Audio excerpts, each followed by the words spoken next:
Hello friends, welcome to market. आयो वालों बहुत ही अच्छे होंगे। बात लेते हैं क्रूड ऑयल और नेचुरल गैस की। मंडे सेशन में आने वाले हफ्ते मूवमेंट क्या रहेगा, कैसे प्ले करना है, सबको जानेंगे। शुरुआत सबसे पहले अगर क्रूड ऑयल से कर ली जाए तो क्रूड ऑयल का पिछले हफ्ता उतना खास रहा नहीं, हालांकि सॉरी इस हफ्ता बोलूं तो ज्यादा सही रहेगा। तो इस हफ्ते में कुछ खास मोमेंटम देखने को नहीं मिला। बार बार हालांकि हमें ये एक्सपेक्ट करके चल रहा था कि 6500 6530 का जोन निकलेगा, then we can expect some upside.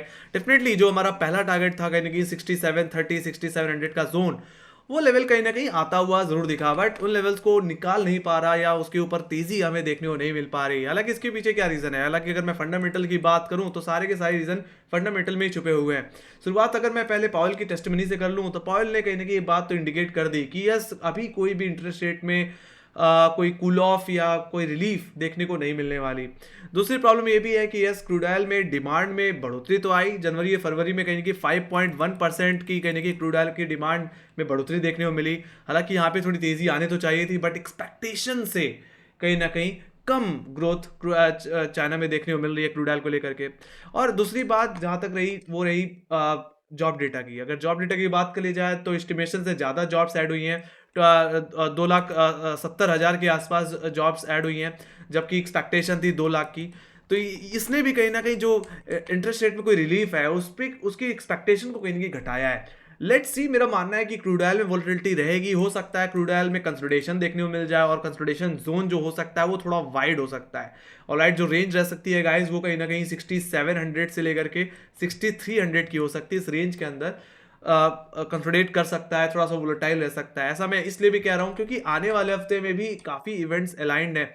सबसे मेन जो इवेंट है वो कहीं ना कहीं आपका यस फेड इंटरेस्ट रेट की स्पीच है, जो कहीं ना कहीं 20-21 मार्च को होनी है। एंड डेफिनेटली उससे पहले की बात कर ली जाए, आने वाले हफ्ते की बात कर ली जाए, तो कहीं ना कहीं यूएस का सीपीआई डेटा भी आना है। लेट्स सी, देखते हैं। अगर वहां पे अगर थोड़ा सा इन्फ्लेशन में अगर कूल ऑफ देखने को मिलता है तो कम से कम एक रेट पॉज तो देखने को मिल ही जाएगा। ऑलराइट, बट लेट्स सी इस चीज को क्रूड ऑयल किस तरह से लेता है, ये बहुत ज्यादा इंपॉर्टेंट है। तो अब बात कर लेते हैं क्रूड ऑयल के टेक्निकल्स की, ये क्रूड ऑयल की रेंज क्या मंडे सेशन में रह सकती है। तो फिलहाल जो मैं रेंज में अब एक्सपेक्ट करके चल रहा हूँ क्रूड ऑयल की मंडे सेशन में, वो 6500 से लेकर के 6400 की रह सकती है। जिसमें अपर लेवल्स को अगर डिस्कस कर लिया जाए तो 6500 की इमीडिएट लेवल्स पे काफी हैवी कहने की कॉलेटिंग देखने को ओवरऑल मिल रही है। वहीं पे सेकंड हर्डल जो रह सकता है वो कहीं ना कहीं हमारे फ्राइडे का हाई, जो कि 6525 का लेवल था। तो एक तरह से आपके लिए फर्स्ट अटेम्प्ट में ये जोन सेल जोन की तरह काम करने वाला है। अगर आप कोई फ्रेश बाई पोजीशन बनाना भी चाहते हैं इंटरडे में, तो 6525 के ऊपर होल्ड होने का वेट कर लेना। अगर ऐसा होता है तो आपके लिए पहला टारगेट रहेगा 6570 का लेवल, जो कि एग्जैक्टली कहीं ना कहीं हमारा हाई है थर्सडे के ट्रेडिंग सेशन का। वहीं पे सेकेंडरी टारगेट जो मैं एक्सपेक्ट करके चल रहा हूँ वो कहीं ना कहीं एक्सपेक्ट करके चल रहा हूँ इसका वीकली रेजिस्टेंस जोन, जो कि कहीं ना कहीं 6734 से लेकर के 6686 का लेवल है। राइट, मैं तो यही कहूंगा वहां तक कि मैक्सिमम टारगेट के लिए क्रूड ऑयल को आप प्ले कर सकते हैं। जहां ये अपने वीकली हर्डल के करीब पहुंचे वहां से आप दोबारा एक सेल ऑफ प्ले करके चल सकते हैं। मेरा मानना है अब क्रूड ऑयल में और तेजी अगर एक्सटेंड होनी है तो कहीं ना कहीं अपने इस वीकली रेजिस्टेंस जोन का ब्रेकआउट देना पड़ेगा, तभी कहीं ना कहीं वो जो 7000 तक की एक्सपेक्टेशन हमने रखी थी वो कहीं ना कहीं फिर फुलफिल होती हुई हमें दिख पाएगी। तो वहीं पे जहां तक बात रही लोअर लेवल्स की, तो जो फिलहाल फ्राइडे का जो एग्जैक्टली लो था 6428 का लेवल, वो हमारे लिए फ्रेश सपोर्ट की तरह काम करेगा। वहीं पे सेकंड सपोर्ट जो रहने वाला है वो रहेगा 6400 का लेवल। देखा जाए तो 6428 6400 का लेवल एक वीकली सपोर्ट की तरह काम करने वाला है गाइस। तो मैं तो यही कहूंगा, अगर क्रूड ऑयल अगर सस्टेन होता दिखे, फर्स्ट ऑफ ऑल अपने लो को ही अप्रोच कर रहा है, फ्राइडे के लोज को ही अप्रोच कर रहा है, वहां पे कोई रिवर्सल पैटर्न क्रिएट करता हुआ दिखे, तो एक बार के लिए आप कॉल ऑप्शन ट्राई कर सकते हैं और अपना स्टॉप लॉस 6400 के लेवल पे मेंटेन कर सकते हैं। बाकी मेरा मानना है फर्दर सेलिंग तभी होगी जब 6400 का लेवल टूटेगा। 6400 के लेवल्स पे और क्या आता है, तो देखा जाए तो 6400 एक अच्छा प्रोट्रैक्टर का जोन तो है ही, साथ ही साथ यहाँ पे क्रूड ऑयल का 100 और 50 डे एक्सपोनेंशियल मूविंग एवरेज भी देखने को मिलता है। हालांकि इसी मूविंग एवरेज पे हम कहीं ना कहीं एग्जैक्टली 26 फरवरी को भी सपोर्ट लेते हुए दिखे थे, और कहीं ना कहीं इसी मूविंग एवरेजेस में कहीं हमने 15 फरवरी को भी सपोर्ट लिया था। तो मेरा मानना है ये आखिरी मूविंग एवरेज है। तो अगर इस जोन अगर 6400 का ये 100 और 50 डे का अगर ब्रेकडाउन देखने को मिला, तो मेरा मानना है क्रूड ऑयल में एक कमजोरी आती हुई दिख सकती है। और स्ट्रक्चर वाइज भी अगर बात कर ली जाए तो क्रूड ऑयल में डबल टॉप जैसी सिचुएशन बनी है, जिसकी नेकलाइन एग्जैक्टली 6430 6400 ही है। तो अगर इसका ब्रेकडाउन अगर आपको देखने को मिल रहा है तो मैं तो कहूँगा बेचो। आपके लिए जो पहला टारगेट रहने वाला है वो रहेगा कहीं न कहीं 6296 या मैं बोलूँ 6300 का लेवल, वहाँ तक का आपका डाउनसाइड इंट्राडे में देखने को मिल सकता है, जो कि एक्ज़ैक्टली लो है 15 फरवरी और कहीं न कहीं 26 फरवरी का। बाकी यस अगर 6300 6296 का लेवल भी अगर टूट जाता है, तो मेरा मानना है गिरावट बढ़ सकती है। ऐसे सिचुएशन में आपके लिए जो सेकंड टारगेट होगा वो कहीं न कहीं इसकी ट्रेंड लाइन ही होगी, जो कि 6200 के ज़ोन में आती है। देखा जाए तो इस ट्रेंड लाइन का रेफरेंस मैंने क्रूड ऑयल के लोज से ले रखा है, जो कि दिसंबर सीरीज के लोज थे, है ना? तो उस ट्रेंड लाइन पे कहीं न कहीं क्रूड ऑयल ने मेजरली सपोर्ट लिया है। तो मैं तो कहूँगा इस ट्रेंड लाइन को मार्क करके रखिए। अगर 6300 का लेवल टूट रहा है, इस ट्रेंड लाइन पे सपोर्ट लेता हुआ दिखे, तो एक बार के लिए आप चाहो तो एक रिवर्सल प्ले कर सकते हो। बाकी ऐसा अगर ट्रेंड लाइन अगर टूट गई, तो फिर प्रॉब्लम और बढ़ जाएगी क्रूड ऑयल में। ऐसे सिचुएशन में क्रूड ऑयल अपने फरवरी के लोज पे जाता हुआ दिखेगा, मंथली सीरीज के लोज पे जाता हुआ दिखेगा, जो कि 6059 60 के लेवल्स पे आते हैं। एग्जैक्टली देखा जाए तो ये 5 फरवरी का लो है। तो वहां तक का ओवरऑल डाउनसाइड मुझे देखने को फिर क्रूड ऑयल में मिल सकता है। बाकी यस इवेंट के बेसिस पे अगर देखा जाए तो मैं कंसोलिडेशन जोन जैसे पहले ही बताया 6700 से 6300 देख रहा हूं। मेरा मानना है इसी रेंज के अंदर कहीं क्रूड ऑयल ट्रेड करता हुआ दिख सकता है। बाकी मैंने लेवल्स बता दिए हैं, कहां से क्या करके चलना चाहिए वो चीज यहाँ पे आपको क्लियर कर दी है। Let me go to inventories guys. Inventory sorry option data को देख लेते हैं, फिर इन्वेंट्रीज पे चलते हैं। तो अगर ऑप्शन डेटा की अगर बात की जाए तो कॉलर ने फिर से ग्रिप ले ली है। कहां पे 6700 की कॉल ऑप्शन पे, जहां पे 8400 को आई है। उसके बाद 6600 की कॉल ऑप्शन, जहां पे 11000 का हुआ है, और 6500 का इमीडिएट लेवल, जहां पे फ्राइडे के लेवल्स पे करेक्शन देखने को मिला था, वहां पे ऑलमोस्ट 14000 का हुआ है बिल्डअप है। तो कहीं ना कहीं यहाँ पे वापस एक सेलिंग प्रेशर क्रूड ऑयल में आता हुआ मुझे दिख रहा है। जहां तक बात कर ली जाए लोअर लेवल्स की, तो अगर मुझे कहीं सपोर्ट दिख रहा है तो ओवरऑल वो 6400 के ही एकमात्र लेवल पे दिख रहा है, जो कि फ्राइडे का लो था। और वहीं और यहीं पे एक अच्छी पुट राइटिंग है 8200 का। उसके बाद अगर मुझे कहीं अगर पुट राइटिंग दिख रही है तो सीधे दिख रही है 6300 के लेवल पे, है ना, जो कि पिछले हफ्ते का लो था। तो वो आपके लिए प्राइमरी टारगेट की तरह काम करेगा। और 6300 6250 के जोन में ही कहीं की राइजिंग ट्रेंड लाइन भी देखने मिलती है, जो मैंने आप लोगों को बताई। तो उस ट्रेंड लाइन पे आकर के हो सकता है थोड़ा सा रिवर्सल आपको देखने को एक बार मिल जाए। अदरवाइज उस ट्रेंड लाइन का भी अगर ब्रेकडाउन मिल गया तो गिरावट बढ़ेगी। ऐसे सिचुएशन में आप खुद देखो, सीधे फिर अगर कहीं पुट राइटिंग हो रही है तो सीधे 6000 की पुट ऑप्शन में ही हो रही है, जहां पे 5870 का ओआई बिल्डअप है। एग्जैक्टली ये फरवरी का सीरीज का लो है ना। तो ओवरऑल जो रेंज में एक्सपेक्ट कर रहा हूँ गाइस, वो 6300 से 6700 एक्सपेक्ट कर रहा हूँ। मेरा मानना है इस रेंज के अंदर कामकाज हो सकता है। बाकी कोई बड़ा मूव अगर इंडेक्स में आना है, मतलब सॉरी क्रूड ऑयल में आना है, तो 6700 का ब्रेकआउट देना पड़ेगा। तो वहीं पे अगर डाउनसाइड की तरफ अगर कोई बड़ी गिरावट आनी है, बेरिश ट्रेंड में आना है, तो 6300 का लेवल तोड़ना पड़ेगा, ट्रेंड लाइन का ब्रेकडाउन देना पड़ेगा। Alright, that's the thing. तो ओवरऑल जो टेक्सचर है, जो वाइड डेटा है, वो कहीं एक सेलिंग प्रेशर को इंडिकेट कर रहा है guys. Alright, let me go to inventories की बात कर ली जाए तो यस डेफिनेटली 1.367 मिलियन बैरल के हिसाब से कहीं ना कहीं सप्लाई आती हुई दिखी, जो कि एक्सपेक्टेशन से काफी अच्छी थी, कम थी एग्जैक्टली। बट इसका इम्पैक्ट सिर्फ एक ही दिन रहा। वो कब था? बुधवार के दिन। ऑलराइट, एक अच्छी स्पाइक देखने को मिली, उसके बाद आपको कूल ऑफ देखने को मिला due to job data, due to China demand. Alright, तो कहीं ना कहीं फंडामेंटल का असर अभी भी है। आप सिर्फ इन्वेंट्री पे उसी दिन ट्रेड कर सकते हो जिस दिन इन्वेंट्री आनी है, उसके बाद उसका इफेक्ट देखने को नहीं मिल रहा। ओवरऑल क्रूड ऑयल फंडामेंटल पे ही कहीं ना कहीं डिपेंडेंट है। तो मेरा मानना है ट्यूसडे को सीपीआई नंबर है, लेट्स सी देखते हैं। सीपीआई नंबर अगर अच्छा रहा, इन्फ्लेशन कम हुआ, तो मेरा मानना है क्रूड ऑयल में ट्यूसडे के अंदर बूस्ट तो देखने को मिलेगा ही, साथ ही साथ इन्वेंट्री में तो एक अच्छा कूल ऑफ दिख ही रहा है। तो मेरा मानना है वो चीज कहीं ना कहीं थोड़ा सा क्रूड ऑयल को मदद कर सकती है।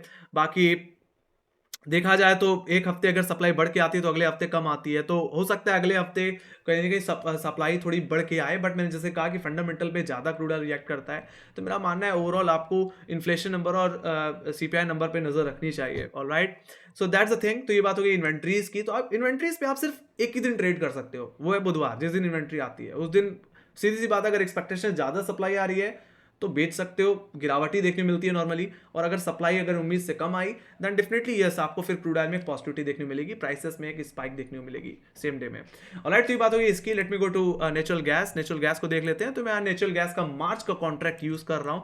देखा जाए तो नेचुरल गैस में अभी भी उतना ज्यादा कॉन्फिडेंस नहीं आ रहा। मेरा मानना था कि यहाँ पे डबल बॉटम बनेगा, नेकलाइन का ब्रेकआउट देखने को मिलेगा, then definitely we can expect 180 levels. है ना, जिस तरह सप्लाई कट देखने को मिल रही थी, बट देखा जाए तो वेदर साथ दे नहीं पा रहा और डिमांड अभी भी उतनी नहीं आ पा रही है। और देखा जाए तो 164 के लेवल्स पे आने आने के बाद वापस ये उसी जोन में आ गया जिस जोन में हम बात करते हुए दिख रहे थे पिछले हफ्ते में, है ना। तो मेरा मानना है कि नेचुरल गैस में फर्दर कंसोलिडेशन रह सकता है। नेचुरल गैस कहीं ना कहीं 170 रुपए से लेकर के 130 रुपए की रेंज में फंस सकता है, इस रेंज के अंदर थोड़ा वक्त बिता सकता है। और राइट, मैं कंसोलिडेशन यहाँ पे अब एक्सपेक्ट करके चल रहा हूँ। बाकी लेवल्स की अगर बात कर ली जाए तो जो मंडे सेशन में जो रेंज रह सकती है गाइस, ऑप्शन चेन के हिसाब से 160 से 150 रह सकती है, जिसमें अपर लेवल्स को अगर डिस्कस कर लिया जाए गाइस तो 160 का लेवल एक इमीडिएट कॉलर का जोन है, तो ये हमारे लिए इमीडिएट हर्डल की तरह काम करेगा। और सेकंड हर्डल जो मैं देख पा रहा हूँ वो इस हफ्ते का हाई, एक तरह से बोलूँ तो वीकली रेजिस्टेंस जोन जो कि 165 के लेवल पे आता है। तो एक तरह से ये जोन आपके लिए एक सेल जोन की तरह काम कर सकता है। अगर नेचुरल गैस में रिकवरी देखने मिले 160 164 के लेवल्स पे आए, वहां पे रिवर्सल देखने मिले, तो आप इक्वाली कर सकते हैं ऊपर 3-4 रुपए का स्टॉप लॉस मेंटेन करके। बाकी फर्दर तेजी तभी प्ले करें जब 165 रुपए के ऊपर एक आवरली क्लोजिंग मिल जाए। अगर ऐसा होता है तो थोड़ा सा एग्रेसिव हो सकते हैं कॉल साइड पे। ऐसे सिचुएशन में जो आपका पहला टारगेट रहेगा वो रहेगा नेक्स्ट कॉलेटर का जोन, जो कि है 171 170 का लेवल, जो कि एक्जैक्टली हाई भी है कहीं ना कहीं 7 फरवरी का। बाकी सेकेंडरी टारगेट ज्यादा से ज्यादा मैं एक्सपेक्ट कर रहा हूँ 182 के लेवल। लेट्स सी, ये depends on fundamental and inventories guys, alright. So ये 180 तक के ही मैक्सिमम अपसाइड में एक्सपेक्ट करूंगा, जो कि हमारे लोअर हाई से कहीं ना कहीं एक फरवरी का हाई है, मंथली सीरीज का हाई है, तो वहां तक का मोमेंटम ज्यादा मुझे देखने को मिल सकता है। जहां तक बात रही डाउनसाइड के लेवल्स की, तो 150 का लेवल एक अच्छी पुटराइटर वाला लेवल है, तो ये हमारे लिए सपोर्ट की तरह काम करेगा। तो अगर मंडे सेशन में अगर फ्लैट ओपनिंग हो, 150 के लेवल के ऊपर होल्ड होता दिखे, तो आप खरीदारी करके चल सकते हैं और अपना स्टॉप लॉस फ्राइडे के लो पे लगा सकते हैं, जो कि 146 के लेवल पे है। ऑलराइट, बाकी जहां तक बात रही फर्दर सेलिंग की, तो मेरा मानना है बिग वाली तभी करें जब 146 का लेवल टूट जाए, फ्राइडे का लो टूट जाए। अगर ऐसा होता है तो ऊपर 3-4 रुपए का एसएल लगाओ और फिर बेच सकते हो। कहां तक के लिए? वहीं तक जहां तक नेचुरल गैस पिछले महीने में जाता हुआ दिखा था, 137 रुपए के लेवल्स। ऑलराइट, तो वो लेवल्स मुझे मेरा मानना है वो आते हुए दिख सकते हैं, और ऑप्शन चेन के हिसाब से 130 रुपए तक का डाउनसाइड भी हो सकता है फिर देखने को मिल जाए। ऑलराइट, तो फिलहाल 160 से 150 में न्यूट्रल होकर ट्रेड करें, लेवल बेस्ड ट्रेडिंग करें। बाकी लेवल के ब्रेकआउट या ब्रेकडाउन में थोड़ा एग्रेसिव हुआ जा सकता है, एक तरफा ट्रेड को एक्सपेक्ट किया जा सकता है। ऑलराइट, बाकी मैंने आपको कंसोलिडेशन बता ही दिया कि यह से कंसोलिडेशन भी हो सकता है देखने को मिल जाए, है ना। ऐसा नहीं कि कॉलेटर ऊपर है तो नीचे पुटराइटर नहीं है, डेफिनेटली पुटराइटर भी एक अच्छा बॉटम भी है नेचुरल गैस के पास, है ना। एक तरह से ओवरसोल्ड ट्रेजेक्टरी में ट्रेड कर रहा है। Okay, so that's the thing. तो ये बात होगी इसकी, बट ये नेचुरल गैस के मामले में थोड़ा सा लेवल बेस्ड काम करना चाहिए। अगर आप यहाँ पे इतना ज्यादा ट्रेड नहीं कर पा रहे तो मैं तो कहूंगा क्रूड ऑयल ही बेहतर है, सही बोलूं तो, है ना। जरूरी नहीं कि आप रोज नेचुरल गैस को ट्रेड करो। So that's the thing. Let me go to option data. Option data में देख लेते हैं वहां पे क्या होता हुआ दिख रहा है एग्जैक्टली। तो अगर नेचुरल गैस के अगर ऑप्शन डेटा को अगर देख लिया जाए तो हाई लेवल पे सेलिंग प्रेशर अभी भी है। कहां पे? 170 के कॉल ऑप्शन देखो, वहां पे 10,400 का ओआई बिल्डअप है। उसके बाद 160 रुपए की कॉल ऑप्शन में देखते हो तो वहां पे 16,400 का ओआई बिल्डअप है गाइस। बहुत ही ज्यादा ओआई, मतलब कॉलेटर बहुत ज्यादा एग्रेसिव है एंड बहुत ही ज्यादा कहीं कि मंदी की एक्सपेक्टेशन रखता है ना। तो जितने भी ऑप्शन सेलर्स हैं वो 160 170 के लेवल पे आके बैठे हुए हैं कि यस, उनको वो एक्सपेक्ट कर रहे हैं कि ये जोन नहीं निकल पाएगा। उनका इतना कॉन्फिडेंस है इस समय इस कॉन्ट्रैक्ट में। बाकी जहां तक बात रही लोअर लेवल्स की, तो अगर मुझे कहीं पुट राइटिंग दिख भी रही है तो वो 150 के इमीडिएट लेवल पे दिख रही है, जो कि फ्राइडे का के रेंज का लो है। ऑलराइट, तो वहां पे देखा जाए तो 7,900 का वाई बिल्डअप है, ये हमारे लिए इमीडिएट सपोर्ट की तरह काम करेगा। उसके बाद अगर मैं कहीं पुट राइटिंग देख पा रहा हूँ तो सीधे 140 फिर 130 रुपए के आसपास की पुट ऑप्शंस में ही देख पा रहा हूँ। 140 पे देखा जाए तो 5,300 का वाई बिल्डअप है। उसके बाद 130 की पुट ऑप्शन में देखें तो 4,900 का है। बट ये चीज हमें समझ में आ रही है कि कॉलेटर कन्विक्शन ज्यादा है पुटराइटर कंपेयर में, पुटराइटर में इतना कॉन्फिडेंस नहीं है गाइस। तो that's the main problem guys. So मेरा मानना है कि यहाँ पे 170 से 130 रुपए की रेंज में नेचुरल गैस फंस सकता है, इस रेंज में थोड़ा और वक्त बिता सकता है। लेट्स सी कोई मेजर मूव इस रेंज के आइदर साइड ही देखने को मिलेगा। हालांकि मेरा मानना है इतना ओवरसोल्ड होने के बाद नेचुरल गैस थोड़ा टाइम लेगा, बॉटम बनाएगा, उसके बाद थोड़ा टाइम के बाद ही कहीं कि कोई बड़ा जंप लेगा, और 170 का लेवल ट्रिगर होने पे ही मेरा मानना है कोई बड़ी तेजी आप देख पाएंगे फिर, है ना। तो ये बात हो गई नेचुरल गैस के लेवल्स की। तो यहाँ पे भी जो डेटा है वो कहीं कि थोड़ा सा सेलिंग साइड पे और सेलिंग प्रेशर को इंडिकेट कर रहा है। Let me go to natural gas inventories की बात कर ली जाए तो -40 बिलियन क्यूबिक फीट के हिसाब से सप्लाई कर देखने मिली, जो कि एक्सपेक्टेशन से थोड़ी सी बढ़ के है। तो इस चीज ने भी कहीं ना कहीं नेचुरल गैस के प्राइसेस को कहीं ना कहीं थोड़ा सा हर्ट किया है ना। सो ये भी है, और देखा जाए तो पिछले हफ्ते कंपेयर में इस बार सप्लाई कट कम हुई है, तो वो भी एक कंसर्न है। सिंपल सी बात है, डिमांड है नहीं, और सप्लाई में भी अगर यहाँ पे अगर कमी आ जा, मतलब पिछले से अगर बेहतर नहीं आती, कट नहीं होता है, तो प्रॉब्लम हो गया है ना। पहले देखो -96 बिलियन क्यूबिक फीट थी, अब -40 आई है ना, तो ये एक प्रॉब्लम है। सो that's the main problem. But मेरा मानना है फर्दर सप्लाई कट ही कहीं ना कहीं नेचुरल गैस को और गिरने से बचा सकता है। लेट्स सी, ऐसी सिचुएशन में हो सकता है कि अब नेचुरल गैस एक रेंज में ही रहे, कंसोलिडेशन में ही रहे। ऑलराइट, डेटा तो यही इंडिकेट कर रहा है गाइस। तो आई होप आप लोग मेरी एनालिसिस पसंद आई होगी, तो make sure guys like subscribe जरूर दबा देना। और अगर आपके कोई फीडबैक है या कोई सजेशन या कोई क्वेश्चन, तो प्लीज कमेंट सेक्शन में लिख के जरूर बताइए। बाकी में फॉलो कर सकते हैं इंस्टाग्राम, ट्विटर, फेसबुक और टेलीग्राम पे, जहां पे मार्क्स रिलेटेड अपडेट्स हम लाते रहते हैं, खासकर ट्विटर और टेलीग्राम, जहां पे क्रूड ऑयल नेचुरल गैस के डेली चार्ट हम शेयर करते ही रहते हैं। जिसमें अच्छा सेटअप होता है उस सेटअप को हम शेयर जरूर करते हैं। बाकी आप अपने हिसाब से भी उसको मॉडिफाई करके उस चीज के अंडरस्टैंडिंग से अपने ट्रेड को बना सकते हैं। ऑलराइट, तो लिंक्स आपको डिस्क्रिप्शन बॉक्स में मिल जाएंगे गाइस। तो इसी के साथ guys, thank you very much for watching. Bye bye guys, take care guys, love you, bye bye, thank you.